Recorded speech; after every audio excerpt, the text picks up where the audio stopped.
matto, mischioro matto. Domo arigato, geek to me radio, da da da da da da. Domo arigato, geek to me radio, da da da da da da.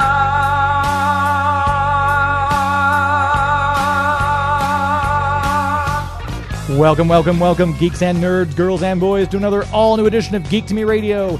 Today we have multiple guests. We are joined first by Andrew Prahlow, who's composing the music for the video game Outer Wilds. We'll talk about his other compositions as well. We've also got four-time Eisner Award winner Rick Burchett in studio with us. We'll be talking with him. All that and more. Stand by. We're talking TV, comics and movies, and video games. And if you don't know Star Trek from Star Wars, we'll try to explain. There are 12 doctors for Hogwarts houses, one ring rules them all. To be the greatest Pokemon master, you must catch them all. You must catch them all. Try to catch them all. Gotta catch them all. Gotta catch them all. And if you're driving around the greater St. Louis area right now, hearing this on 105.3 FM and 1380 AM, thank you very much for tuning in. If you're hearing us after the fact in the podcast form on Google Play, iTunes, SoundCloud, Podomatic, or wherever you get your podcast from, thank you for finding us and subscribing there. And if you're streaming this right now out there in the world, on the World Wide Web, thank you for finding us there. We are going to get right into it. Jam-packed show today. My first guest, a composer extraordinaire doing the music for the new Outer Wilds game. We have on the phone right now Andrew Prahlow. How are you, sir? I'm great. How's it going? Very well, thank you. I was noticing when we dialed you up, you all have a 314 area code, so I take it you were either originally from or you at least purchased your phone in St. Louis. Yeah, I grew up in St. Louis. I moved out to LA like 9 years ago. So, yeah, I lived in Florissant. Oh, that's where I was born and grew up. Oh, awesome. Small world, but I wouldn't want to paint it, as Stephen Wright says, I think. Yeah.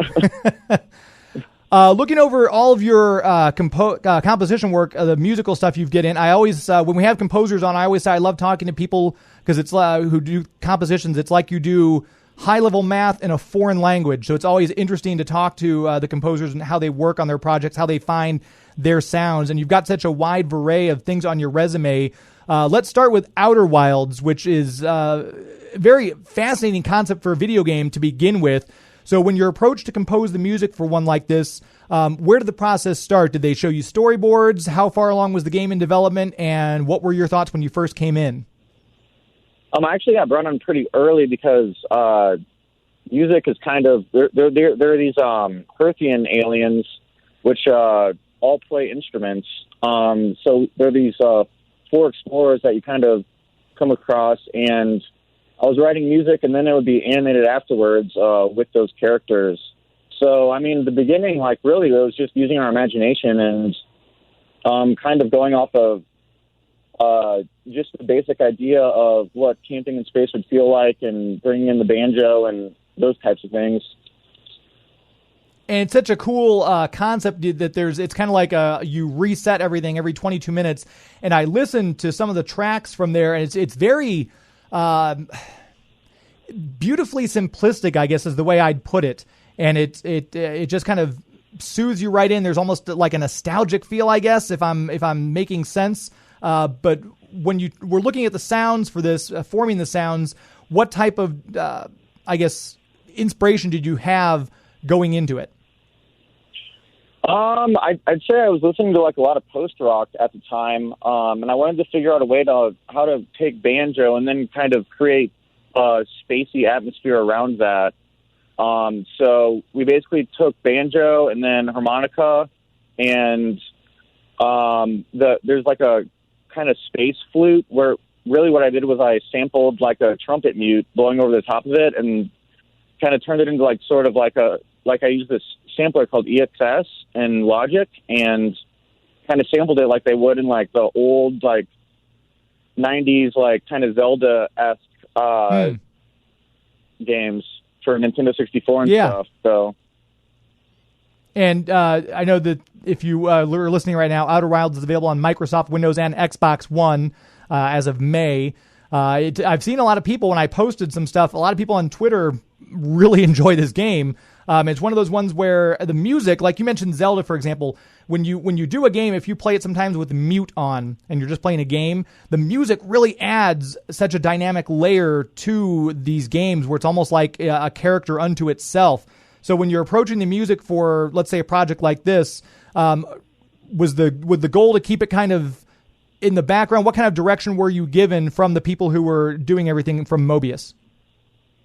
What Alex and I wanted to do was kind of not have music playing all the time, because then it kind of can turn into like just wallpaper where you start to ignore it. So when the music comes in, it's always like really important, and something is happening in the story, or you're coming across a traveler of Outer Wilds Ventures. So I'd say like anytime the music comes in during the game, something is about to happen, and that's really what we wanted to have. That's how we approached it. So, and with all the other music you've done too, you've done a lot of composition for film trailers, which is interesting too, because you're kind of sampling music and kind of doing something. Sometimes you'll hear songs that you'll see in a trailer because you see the trailer 5 or 6 times before the movie comes out that it ends up not being in the actual film. So when you're working on music for a film trailer, how do you approach that? Is it different on a case-by-case basis, like Avengers Endgame versus Blade Runner 2049 versus Rogue One, a Star Wars story? How do you approach them? What kind of direction are you given, and how much free range do you have to kind of do your own thing? A lot of times you write the music beforehand, but with the Disney projects, they definitely say, like, use this theme and make it part of our universe, but they'll cut to the music. So I don't get any footage beforehand. A lot of that stuff is like hushed and quieted. So I'll write beforehand, and then they'll cut to the music and figure out ways to use it. And with some of these, have you ever really like felt the pressure, like you're doing some of these big ones like Avengers Endgame, we mentioned Blade Runner, The Martian. Have you ever gotten a little starstruck or nervous when you know this is the movie you're composing the film trailer music for? It can be nerve-wracking at times, yeah. But, I mean, really, I'm just writing from my studio and sending it off and getting it approved beforehand. So it can be nerve-wracking, but I'd say over time, like, I got really used to that. And also the work in television, you've done stuff for Game of Thrones, Star Trek Discovery, Penny Dreadful. Doing the video games, I would think would be, just from a layman's standpoint, looking in at what you're doing, I would think video game composing would be easier in an effect than working within the film constraints or the TV constraints. Is that true, or am I misreading it completely? I'd say they're just absolutely different. Like working on trailers, it's a pretty quick turnaround, and you're only writing like a couple minutes of music for wherever the trailer is, and most of the time they just license like stuff that was written beforehand. So I might not know like what it's getting licensed for until after the fact. With video games, the thing that I really love about it is that you can really dive into the world and spend we spent years on Outer Wilds. So there's a way to just fine tune everything over time, rather than with trailers you're writing pretty quickly. And the difference, too, between obviously a game like Outer Wilds versus Madden NFL 2016, I guess it's good to have eclectic musical taste when you're going into doing these vastly different video game worlds, in addition to all the other stuff you have to compose and come up with. So I guess eclectic background is a necessity in composing these days, yeah? Right, yeah. With Madden, I was actually an additional music composer. So Mark Petrie was the lead composer, and what I did was I just created guitar soundscapes. There's actually a lot of ambient music in those titles, and while he was crafting like the main score, like I was kind of, he was like my lead, and then would tell me kind of explain like what they would need for ambience-wise, and then I would write that. And we should mention, too, if any of you are listening right now want to check out the website, it's Andrew Prahlow. Last name is spelled PRAHLOW.com. You can check out the website. And if people want to find more of you, you're also on Twitter. Where else can people find you out there on the interwebs? I'm pretty active on Instagram, so Instagram would just be at Andrew Prahlow. It's probably my most active social media account other than my website. So.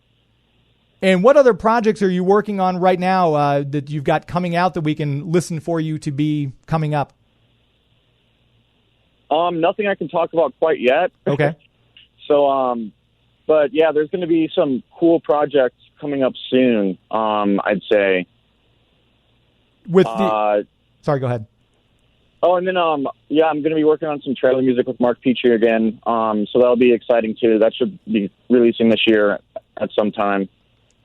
And obviously, like you said, there's some things you can't talk about. We don't want to have you sued for any reason by giving away anything on air right now. But when you're doing, obviously, they have these non-disclosure agreements. Which are more stringent, the ones for film trailers and the TV shows, or the video game ones a little bit more binding for things like that? I'd say they're both exactly the same. Okay. Like it's just you sign off on a non-disclosure agreement, and then you can't talk about it until they give you the okay. So lawyers are lawyers, regardless if it's video game or film or whatever. Yeah, exactly.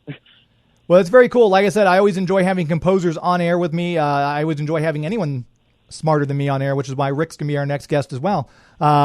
So we'll keep an eye out for you. Instagram is the most prevalent one. Obviously, the website we mentioned, andrewprahlow.com. If you're out there playing Outer Wilds, let us know about it on Twitter, what you think of the game. Andrew, thanks very much for your time today. It's been a pleasure to speak with you. Thanks for having me. Anytime. Take care. There he goes, Andrew Prahlow. That website again, andrewprahlow.com. Look for him on Instagram, and I think he's on Twitter too. Instagram, his most prevalent one as far as social media.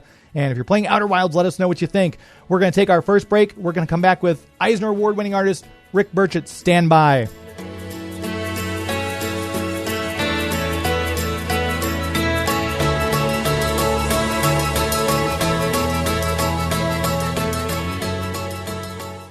Hey, God, Brian, what do you want to do tonight? The same thing we do every night, Pinky. Listen to Geek to Me Radio and then try to take over the world. Blarf! The Pinky and the Brain. We are back. This segment and the show really brought to you by the City of St. Charles. If you go to the website, discoverstcharles.com, Discover St. Charles, you can take a look at all the fun things there are to see and do in St. Charles. If you're in the general St. Louis area and you haven't been already, you're missing out. It's a jewel right here in our own backyard, just a quick drive across the Blanchette Bridge. And there's something for everybody. There's all sorts of restaurants. There are unique shopping experiences. There's little stores where you won't find anywhere else. If you're looking for the perfect gift for maybe a graduation or obviously Father's Day, we just had that. If you're looking for, maybe you want to do some early Christmas shopping, City of St. Charles has everything you could want. If you're a foodie, you can go up and down. There's the new Salt and Smoke just opened on Main Street. So if you're a barbecue fan, that's a great place to check out. If you want a gooey butter milkshake, I'm not even kidding. Little O's, there's a little ice cream place right there on the north block of Maine that has some great treats there. And if you're a history buff, just go around looking at all the historic buildings, checking out the placards that says this person did this here. They've got St. Charles really embraces their history, and they always have upcoming festivals. Legends and Lanterns will be in October. You can interact with different Halloween characters like Lizzie Borden and the Phantom of the Opera and Baron Samedi. For Christmas, they always do the huge Christmas Traditions Festival. This is their 45th year doing Christmas traditions. You can go and interact with living history characters there as well, like Père Noël, the gift giver from France, La Befana from Italy, and all sorts of fun. It's in all ages, all kinds of fun for everybody in the whole family. Check them out. Check out the website. And if you aren't in the St. Louis area, as I mentioned earlier, you're streaming us online. All sorts of bed and breakfasts, world-class hotel accommodations, depending on what level of comfort you want and what you're looking to do. Check out the website, make your plans, check out the food and drink, places to stay, and more. DiscoverStCharles.com. We are joined in studio right now. He's been on the show before. We've got Rick Burchett. How are you, sir? I am fine, James. How are you? I'm doing very well. We were just talking off air the last time I think you were in or on the show with me. We had Kevin Conroy and Maurice LaMarche on either side of us. That's right. Yeah, that was great fun. And I'm sorry it's just me. I was hoping to have someone That's else. all right. That's all right. It's just me. So That's all right. go. Well, you've got a few more Eisner Awards than I have. Of course, I haven't tried, so that's all right. We were talking earlier, too. You mentioned a festival. And I try to keep abreast of all these things, but you mentioned a Popeye festival, and I had no idea there was such a thing. That's right. Chester, Illinois, every year has a weekend devoted to the celebration of all things Popeye. And I'm a huge Popeye fan, and I have never gone to it. And I think this year may be the year I go. I'm looking forward to it. And you mentioned, too, Popeye being one of your very first, I guess, heroes, but I guess inspirations for kind of getting you into drawing, like, I want to do that? Yeah, exactly. I used to watch, being a local boy, I used to watch the SS Popeye on Channel 4 every afternoon, and that was my introduction to the character. I didn't know he had been a comic strip character until Gold Key or Dell at that time started publishing Popeye comics. And I got those, and then I found out about the newspaper strip, and I was really into it big time. Now, because you've been into comics, you're obviously been doing it for quite a while. You've got the Eisner Awards. You've done so many different series between She-Hulk and Batman animated series and all these other ones you've done. Do you save the comic books? Do you have a comic book collection of your own? I don't think I've ever asked you that. I do. I like to say I have the most invaluable comic collection in St. Louis, because when I was a kid, I bought all these books. I mean, I was in on the beginning of Marvel. The first issue of Spider-Man I bought off the spinner rack at my local drugstore was issue number 3.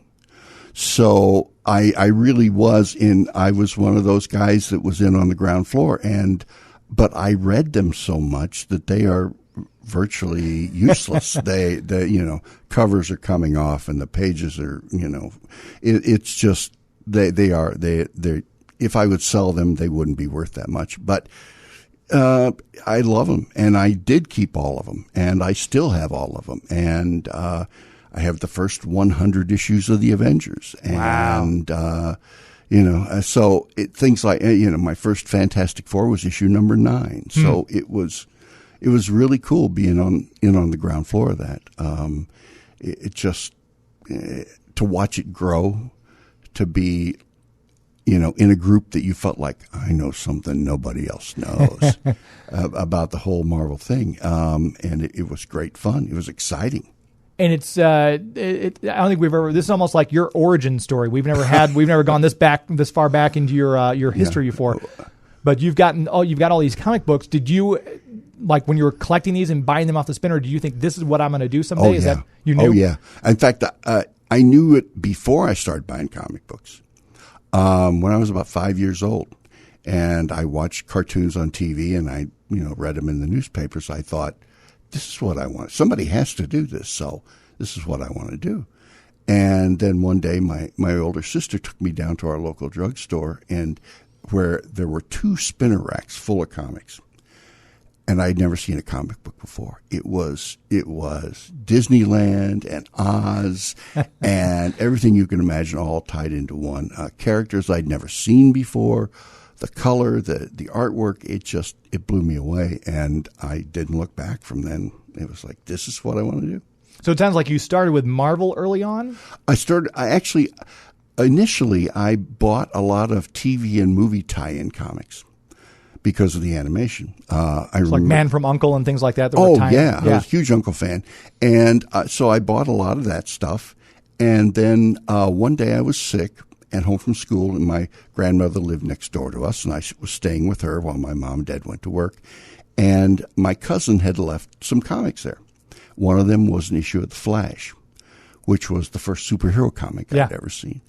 And again, I just didn't look back, just kept going. And then, so I started buying some DC stuff. And then the first Marvel comics I actually ever bought were 2 consecutive issues of The Rawhide Kid by Stan Lee and Jack Kirby.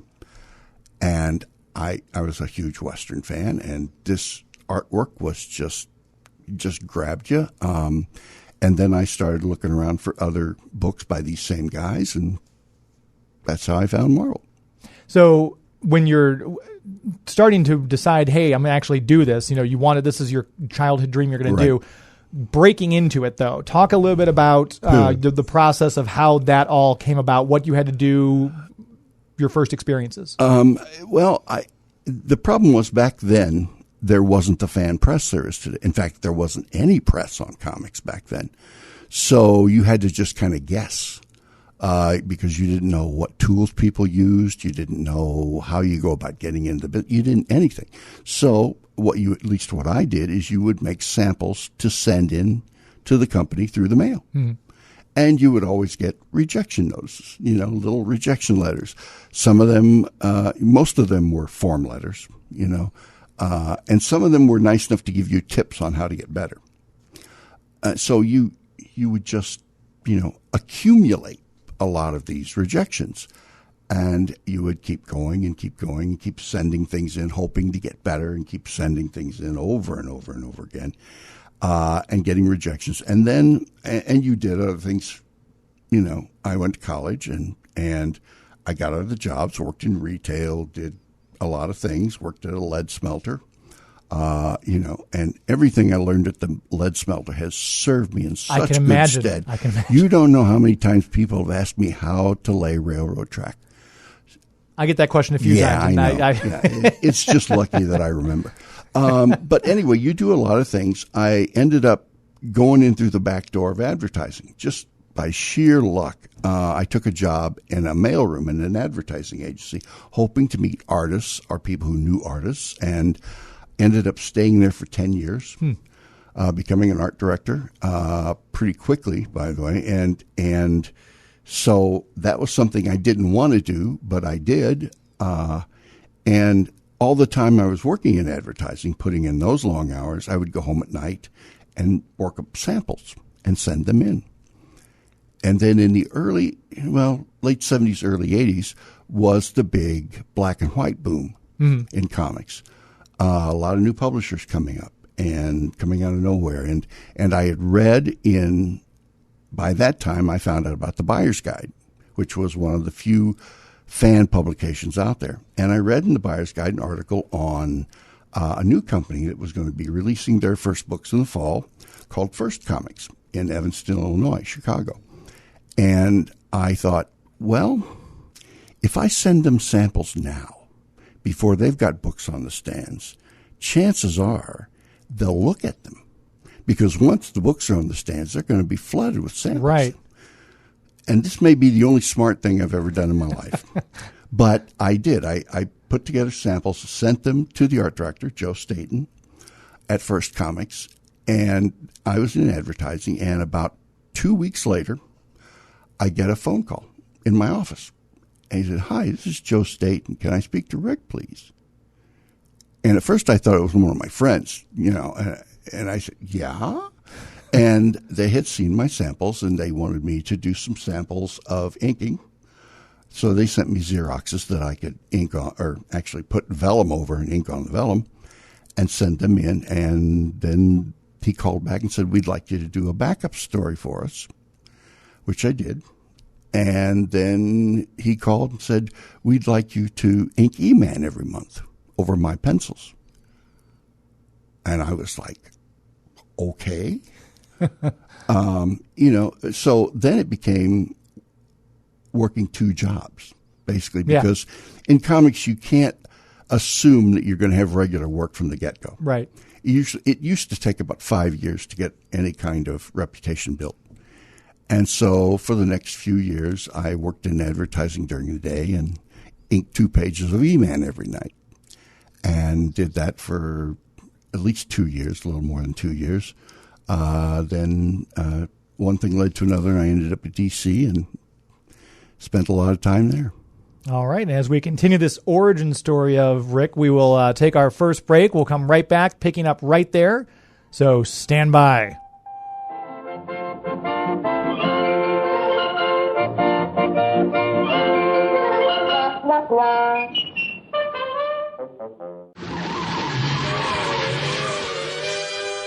Holy cool listening. Hi, this is Burt Ward, Robin the Boy Wonder from the TV series Batman. You're listening to Geek to Me.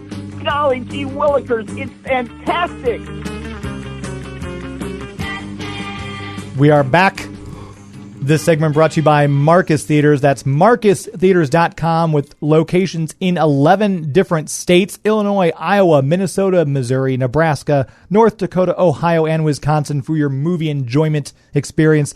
If you are interested in seeing Lion King, tickets go on sale tomorrow, June 24th at 8 a.m. You can go to the website, marcustheaters.com. Purchase them right there. Maybe you haven't yet seen Toy Story 4. Maybe you haven't yet seen Rocket Man or one of the other fantastic movies that are out right now. It's summer blockbuster season, folks. If you're going to see a film, do it in first class. MarcusTheaters.com. You can purchase your tickets right there. See what's currently playing. Find the location nearest you. You can even check out their food and drink menu, depending on what your theater location is. They have the concessions, the 5-star lounge, the bistroplex. And if you're going to see a movie, like I said, see it in first class. My wife and I went to see a movie when Marcus Theaters first came to town here in St. Louis, and we had the big reclined seats and they had the heated thing. You're seating the ultra screen DLX. My wife, as we were leaving the theater, said, "I'm not seeing another movie in coach ever again." So that's what you want to do, a first class experience. MarcusTheaters.com is the website to check all that out. Very happy to have them as one of the sponsors of Geek to Me Radio. We are talking right now with Eisner Award winner Rick Burchett, all about how he broke into the business of comic books. And we left off, he'd had just been hired by DC and brought on with DC. Now, I want to go back to one thing you did mention earlier. We talked about the rejection letters. Mm-hmm. And you said you've got a stack of those, and you said a lot of artists and writers keep those. Fred Astaire famously had his first rejection letter framed where it said, "Can sing a little bit, dance as well, slightly balding." And Fred Astaire put that rejection letter in a frame up on his mantle in his $1 billion mansion in LA. So do you recall a letter that motivated you more than another, or do you have did you get one from Stan Lee? Was there any high name? No, I pretty much expected them. So unless they had suggestions on what I could do to make my work better, I pretty much ignored them. Right. It's just like, okay, right, I'm not good enough. But I'd always in my mind say, I'm not good enough yet. I was very single-minded about the process, and I didn't expect to be, because I tell kids when I talk to them about breaking into the business that your family and your friends are going to tell you you're wonderful. They're going to, and the thing is, they can't give you work. Right. Unfortunately, you have to take the advice of a total stranger. And you don't want to take that advice as gospel either. Because, if you have 3 editors tell you that you need to work on your figure drawing, chances are you need to work on your figure drawing. If of those 3 editors, only one of them says that, kind of take it with a grain of salt, because then you're talking about personal preference on the point of the editor. So you really have to put all this stuff into a big pot and take out the stuff you can use and completely discard the stuff you can't. It's very hard for a young artist to realize that these critiques and suggestions aren't personal. They're just talking about your artwork. They're not talking about you. Right. Because they don't know you. And that's the problem with listening to the advice of your friends and family. They know you, and they want to make you feel good. So they will tell you, "Oh, my gosh, this is wonderful." And if they ever say, "You're as good as anybody doing those books," completely get that out of your head. Because if you were, you'd be doing them. Yeah. So you really have to be very judicious about the critique. You're going to get it. You're still going to get it when you become a professional. Yeah, sure. And I have been on the receiving end of some really scathing critiques and reviews. So it never leaves you. You have to be prepared for it. And it's just part of the invisible something that you have to be a comic artist. That's just one of the elements. You have to be able to not listen to that stuff, not take it to heart. Now, if there's someone whose opinion you respect, who is working in the business, sure, an editor, another artist, whoever, then you might want to listen to them. But just, the fans or your family, everybody, they've got their own agendas. So. And so you're at DC Comics now. Mm-hmm. a lot of times now, especially nowadays, I'm not sure how different it was back then. With the big two, Marvel and DC, there's a lot of interplay between, like, some people float naturally back and forth between the others. Was it like that at the time? Did you quit doing E-Man and First Comics when you moved over to DC? Well, they had, by the time I moved to DC, they had canceled E-Man. So Joe had left the company and gone back to freelance work, and I was just doing little bits and pieces of things they would send me. So I called Joe.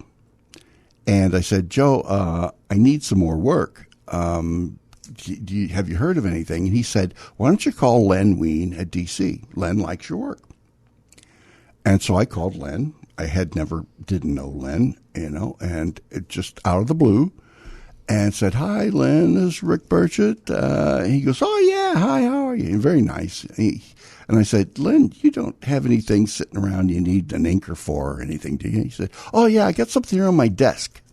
He said, I got a who's who. They were doing a who's who thing, which was they were books of biographies of their characters, basically. It would show you the character and tell you who they were, what their powers were, their origins, whatever. And they were doing a page on just about every character in the DC universe. He said, I got one here. I got a who's who that needs inking. I said, great. He said, it's Kurt Swan, and it's the Parasite, the Superman villain. Now, for those of you who don't know, Kurt Swan was the Superman artist in the early 60s when I was growing up.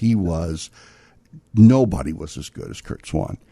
And my first job at DC was inking Kurt Swan. It was frightening and really scary. And on top of that, I had to ink it on the actual who's who pages were what they called color holds. And you would have a black ink on some of it, and on some of it you would have a colored ink that would be like ghost images in the background or whatever.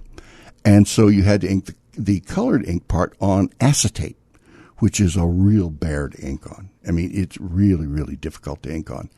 And so that was my first job at DC, was inking Kurt Swan, and not doing a very good job, I might add. But yeah, that was it. And then Mike Gold, who had been the editor at First Comics, went to DC and became their new projects guy, development director, I believe they called it. And it was Mike's job to introduce new ideas. And one of the ideas he introduced was a book called Action Comics Weekly, which was, as the title infers, a weekly comic book. And there would be 3 features in each book. They would, once a feature finished its story, it would be rotated out and another feature would come in and so Mike called me and said, would you like to do Blackhawk for Action Comics Weekly? Which for me was unbelievable, because when you're a little kid growing up, you've got this list of characters that you want to do. Yeah. Oh man, when I grow up, I'm going to do this and this. And Blackhawk was one of those characters. So I did. This story is going to stretch out a little bit, but anyway, so I got to do Action Comics Weekly. It was based on a miniseries that Howard Chaykin had done, and everybody was going to start on their feature. This is a weekly comic now, and so deadlines were tight, but we only had to do 8 pages a week. So everybody was to start on their stories at the same time. My first story was written by Mike Grell. Mike Grell at the time was on an extended trip of Asia. He's something of an adventurer. And so what he was doing was dictating his stories into a tape he would send to New York. They would transcribe and then send to the artist. Well, he did the entire Blackhawk story, not just the first part, but the entire story, dictated on a tape, sent it off to New York. United States Customs lost it. The only copy of this story. Lost it for 6 weeks. They couldn't get a hold of Mike. He was off in Kuala Lumpur somewhere. And so while everybody else is drawing their weekly comic story, I'm waiting 6 weeks to get the start for mine. So I was 6 weeks behind everybody else on a weekly book, and I just jumped into it, and they had somebody else ink the first story, and then I got to ink but we never caught up. We after that we went to a monthly book. We spun off into a monthly book. Never caught up. And thank you, U.S. Customs, for once again. Yes, your tax dollars at work. Exactly. We're going to take a quick break again. We'll come right back talking more with Rick after this, so stand by.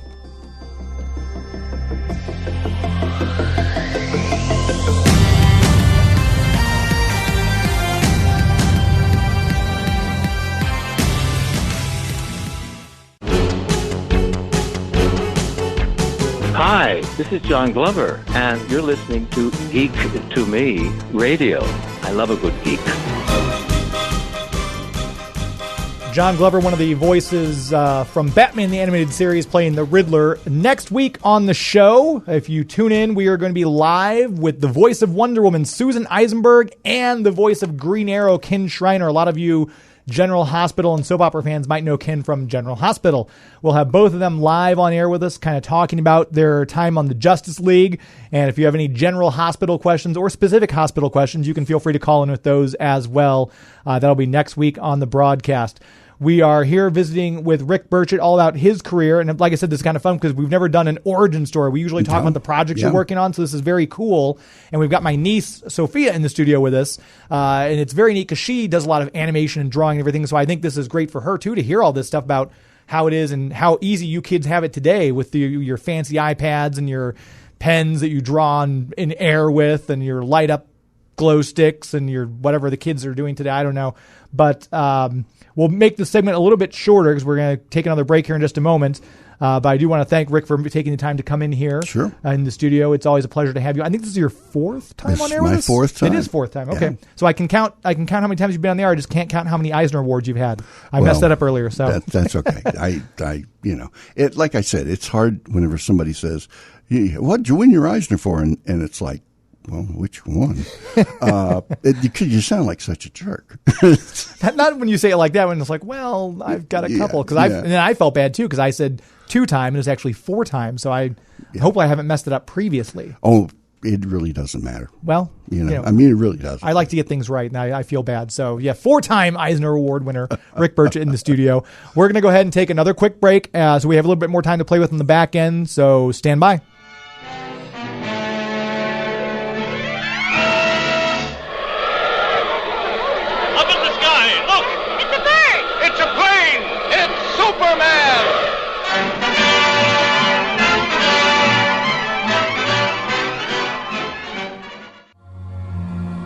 Hi, this is Lauren Lester, the voice of Nightwing, and you're listening to Geek to Me Radio. We are back. Our last segment, the iconic Batman the Animated Series music you hear playing right now. I love that stuff. I can imagine you spent a lot of time working on Batman. I spent a lot of time working on that. Yeah, it was 15 years. And that's I love the story, and I'm not sure if you've told it on air before, but I love the story when you went to the hotel and you got upgraded because you're Batman. Oh yeah. My boss at DC, Denny O'Neil, legendary writer and editor, told me one time. He said, "Batman will open many doors," which he doesn't really. It depends on who you are. But I went to a show in Chicago, pretty big show, C2E2, and I went to the hotel. And I was checking in. The lady at the desk said, "Oh, are you here for the convention?" I said, "Yes, I am." She said, "Oh, well, what books do you like to read?" And I said, "Oh, it's worse than that." I said, "I draw them." She said, "You draw them?" She said, "Have you drawn anything I would have heard of?" I said, "Well, I do Batman." She goes, "Oh, we got to get you a better room." So, but that's the one time that it actually he did something for me. The guy in the cape. And wasn't it one of the conventions you did, one of the first times you met Kevin Conroy? Didn't he kind of sneak up behind you? Yeah. It was at San Diego, actually. And I was sitting there sketching things and doing autographs and stuff. And this tall man came up and stood next to me. And I had no idea who he was. And he was just watching me. And he leans down and he says, "I understand you've been drawing pictures of me." And it was pretty cool. I was like, "Oh, yeah, I know who you are."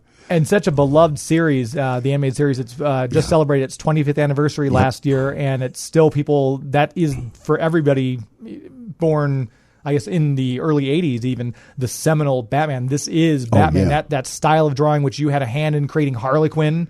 Well, I didn't really create her, but I was the first guy to draw her in comics because she was created for the series by Paul Dini and Bruce Timm. And so we co-opted her for a story, like the 12th issue of Batman Adventures. And, I got to draw her. Are you ever surprised by how she's risen in popularity from those humble origins and just a Batman the Animated Series? I think everybody is. But with hindsight, you see, well, how couldn't she? How could she not succeed? She appeals to everybody. And since our audience now in comics is like 50% female, it's even easier to understand. So, I get it and got it pretty quickly. It was just, that series did one thing that I don't think people really focus on enough, and that's they took characters that were either marginal characters or in some cases unpopular characters and made them cool. Yes. It was an amazing, it was lightning in a bottle. It really was. We just, someone on Twitter just posted the other day, who's your most sympathetic villain, the one you kind of, and I think Paul and Bruce did such a great job with both Clayface and Mr. Freeze. Yep. Because after you see Heart of Ice, it's like, how can you not feel bad for Victor Freeze after seeing that episode? Yeah, exactly. They really fleshed out so many of these characters, and they did it in a half-hour format, that's a pretty good trick. Yeah. That's a pretty darn good trick.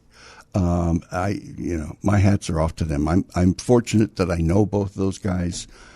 They've both been very nice to me over the years, and I actually got to do a book with Paul, which was one of the coolest experiences because I got to kind of co-write it in a way because he didn't have time to do a full script, so he gave me a synopsis of the story, which was like 3 paragraphs long, and I turned that into 48 pages of comics.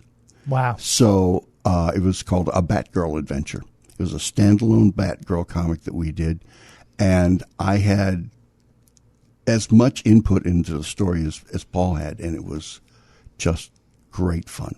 And so cool that, like I said, this is the first time we've really dug into your history. We've had you on. This is the 4th time now we've never really gotten into your backstory to go from, a small child picking up Popeye off the comic book rack going to drawing Batman. I mean, if that's not a success story, I don't know what is. The funny thing is I never wanted to draw Batman. He is not a character I ever wanted to draw, not because I didn't like him, but because I didn't know what I could bring to him visually that hadn't already been done. And here we are now talking about it 25 years later. And had the animated series not come along, I probably wouldn't have ever drawn Batman. So, for some reason DC looked at me and said, because they hired me initially to be the continuity cop, to make everything stayed on model, look like the TV show. And one thing led to another, and I ended up doing it for 15 years. So that's you can't ask for anything more than that. It's been a great show. Thank you once again, Rick Burchett, for coming in studio. Tune in next week. We're going to have Ken Schreiner and Susan Eisenberg live on air with us. Until next week, my friends. Thank you, Gotham City. Good night.